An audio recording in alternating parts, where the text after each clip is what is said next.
女孩无意间发现姨母竟与外男私会，并且还在密谋要杀害她的父亲。原来上一世她的爹爹被陷害惨死狱中后，姨母立刻霸占了他们的家产，并逼迫娘亲改嫁，导致她最后自尽而亡。她不明白自己明明已经把陷害爹爹的人抓入大牢，如今为何还会出现困局？为了不让上世的悲剧重演，她要让良善的娘亲看清姨母的恶毒。不料这时候，前几日被她送击大牢的丁怀仁居然不要脸的再次出现在家中，看着姨母与他眉来眼去的样子，瞬间明白两人早就勾搭上。眼见两人借口有事前后离开，莹莹猜测他们一定会见面，之后一路在姨母身后跟踪，于是便发生了开头的一幕，瞬间决定想办法解决掉他们。这时候莹莹想起昨天在斗兽场里被他买回来还没有等上皇位的军车，武功非常的厉害，现在的军车是他买回的奴隶，赌他会听从自己差遣，于是立刻跑去找到了军车。我需要你帮我做件事，有事尽管吩咐。那无论我说什么，你都会去做吗？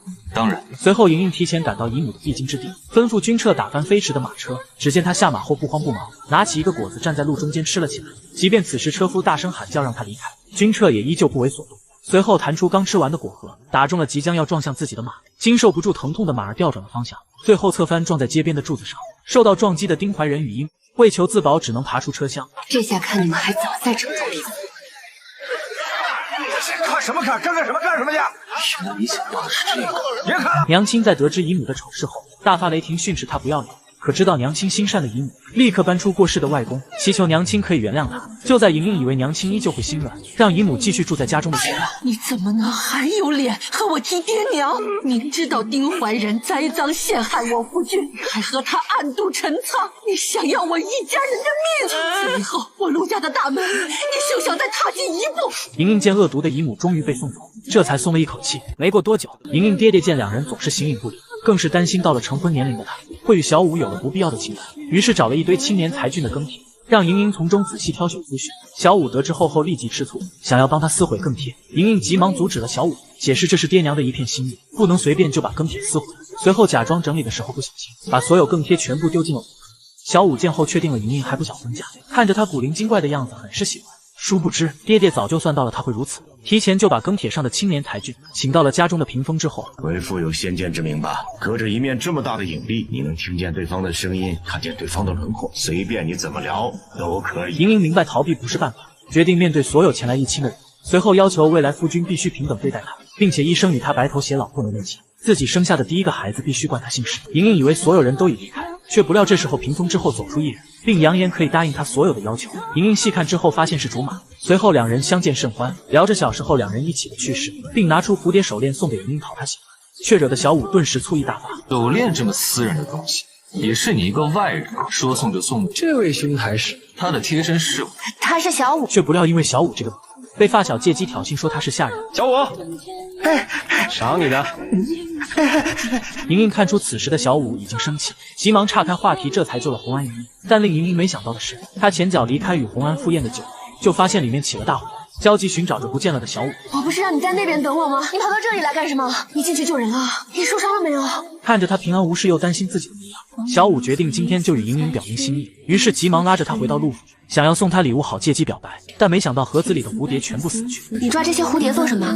是因为你喜欢蝴蝶，所以我抓了许多，想让你少讨厌我一些，甚至想让你喜欢我一点。小五看出莹莹的不知所措，于是急忙拉起她的手，放在胸前感受自己的心跳，并解释只要莹莹靠近的时候，她的心就不由自主的狂跳，甚至看见红安接近她的时候，自己极度的心想要马上杀了红安，可又害怕因此会让莹莹讨厌他。自己也曾努力的想要放下他，但当听见莹莹被困在火海的时候，那一刻他什么都不顾了，只想找到莹莹，看着她平安就好。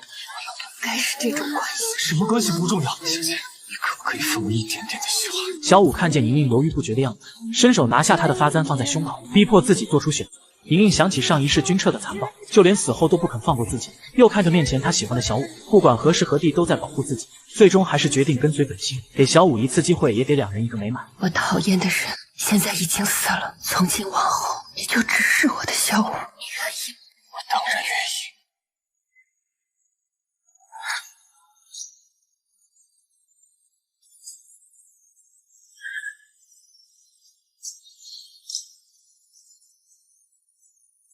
很快，大皇子册封典礼的事就已迫在眉睫，他只能先解决此事。结果大皇子想要顺利登上太子之位，要求莹莹爹爹陆大人在册封仪式当天，用烟花制作出大批量的火药，放入天空后显现出祥云的景象。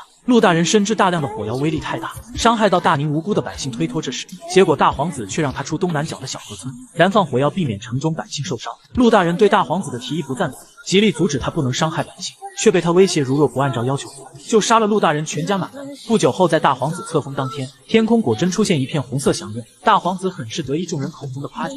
不料这时候，一封封举报大皇子的折子出现在众臣子的手中，皇帝看完也震怒他的作为。陆大人见时机成熟，直接把大皇子抢征百姓农田，将本朝举人探花拘禁府中，撰写文章的罪行一一说出来。然而皇帝为了保全皇家颜面，只想着掩盖大皇子的罪行，却不料君彻突然带着证据出现。大皇子昨夜派人血洗小河村，不留活口，就是为了在立储这天天边出现祥雨。可那哪是什么祥雨，那是小河村被毁后的火光。即便君彻承认五皇子的身份，皇帝也没有觉得自己有什么过错，依旧想要帮大皇子开脱。君彻再也不必顾念父子之情，将皇家的黑暗彻底暴露在光天化日之下。随后拿出一张大皇子所有的罪证，并告知现在全城百姓已经知晓。原来昨夜莹莹在君彻的帮助下，来到被囚禁的所有书生庭院中，祈求他们能够坚强地站出来，一起讨伐大皇子的所有罪行，以文书的方式告知大明百姓。大皇子明白已经失去所有，立刻拔刀想要杀死君彻。不祥之人，你敢阻止我登上皇位，今天我就杀了你，这天下依旧是我的。皇帝在看着最爱的儿子惨死后，再也支撑不住，气得吐血而亡。众臣顺势而为，跪地迎接新皇。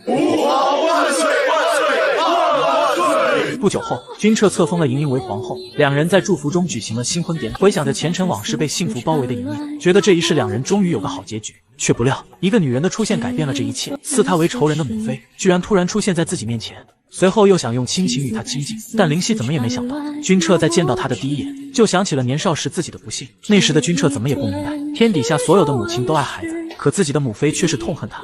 看看你这双眼睛，多像你父皇，还有你这身体，有着他那一半肮脏的血，你不配得到的爱。即便自己当时苦苦哀求他，灵犀还是毫无留恋的走了。不料这时候，灵犀见君彻对自己无动于衷，只能拿出他小时候的布老虎，想要缓和他们之间的关系。当年娘把他拿走，就是想给自己留个念想，他终于能物归原主了。灵犀见君彻有所动摇，于是急忙拿出一个药品，解释是他以血入药才制成的药膏，可以缓解当年君彻留下的伤疤。殊不知，在他抛弃自己的那一刻，君彻就已经不再奢望有母爱。迟到了15年的药膏，能治好陈年旧伤，留了这个伤疤，也刚好可以提醒着你被抛弃的滋味。君彻明白他来此行的目的，既然越国已经帮他成功登基，自己也会信守承诺，让越国融入大明。却不料灵犀还在狡辩自己不是为了越国，而是想要修复他们母子的关系。因为我身上流着宁国的血，就将我抛弃，如今又因为我身上另一半血，想要重拾这母子之情，您不觉得可笑吗？君彻刚登基不久，就因为斩杀多位老臣，被大臣怒骂是昏君是暴君，众大臣更是跪地求君彻不杀老臣，但他依旧不为所动。不料这时候，耳边一直响起一个声音：杀了他。原来君彻在见灵犀的当天就被他暗地里算计了，全因年少时的君彻常年被灵犀用毒草浸泡，久而久之他成为了药人。君彻也不会想到，之前灵犀故意让他接触不老虎，就是在上面设下了离魂草，一旦时间一到就能控制住君彻，大宁国的存亡都在他一念之间。而此时莹莹得知君彻杀了3朝元老，想起上一世他也是在这时候被人称作是残暴的君主，他急忙跑去寻找君彻，但却不曾怪罪他杀了朝臣，全因莹莹看过被杀大臣的名单，明白君彻所杀之人全是贪官污吏。莹莹非常信任他许下的诺言，之后不再乱杀无辜。君彻不安的心瞬间就被莹莹抚摸，享受着属于自己的短暂幸福。看来离魂草是有效。灵犀在得知莹莹可以缓解他的暴躁后，就在他沐浴的澡盆中下了离魂草，只要莹莹一靠近君彻，就会使他的病情更加严重，迫使君彻伤害了最爱的莹莹。他觉得快要控制不住自己了，于是想要让自己清醒一些。关键时刻，莹莹阻止了君彻伤害自己，随后说出了他的怀疑。自从灵犀出现在大宁以后，君彻就开始变得狂躁不安，并让他去调查一下灵犀。君彻回想着最近发生在身边的事，果真如莹莹所说的一样，而此时他并没有指认灵犀的证据。恰巧这时刚登基的他要准备祭天大典，青天剑已占卜出君彻有烦恼扰乱心神，长此以往会影响到大宁国运为由，建议君彻在祭天大典的时候斩杀大宁10万条性命，保国运亨通。君彻此时已经猜测是灵犀在搞鬼，于是当着他的面笑着抽出佩剑，当下就斩杀了青天剑的人。下毒勾结青天剑，母亲甚是有余，整个大宁都快是你囊中之物了。可令君彻没想到的是，即便是他把灵犀关进大牢，自己的头疼也并没有因此缓解，反而加重了他的病情。再也受不了的君彻来到大牢质问灵犀：从小到大，你把我泡在药桶里变成药人，还不够吗？娘如今给你下毒，不过是为了让你成为一名合格的君王。君彻最终还是被灵犀控制，他亲手打开大牢的铁链，放出灵犀，并吩咐明日祭天大典所有的事都听从灵犀一人的安排。而此时，桑离偷偷潜入莹莹的寝宫，并告知是他之前假扮宴会，故意趴在莹莹身边，让君彻误会他们之间有不可告人的秘密。莹莹回想起当时的场景，突然明白君彻那时候的偏激是掉入了灵犀的陷阱。他找到桑离后，用燕回的性命做威胁，让他用蛊虫替换燕回的身体，来到莹莹的寝宫，并故意让君彻撞见，就是想让他相信看见的都是真的，根本就不是灵犀弄的幻觉。而君彻果真中计，不再相信莹莹，并下令把他囚禁在寝宫之内。君彻现在怎么变得和前世一模一样了？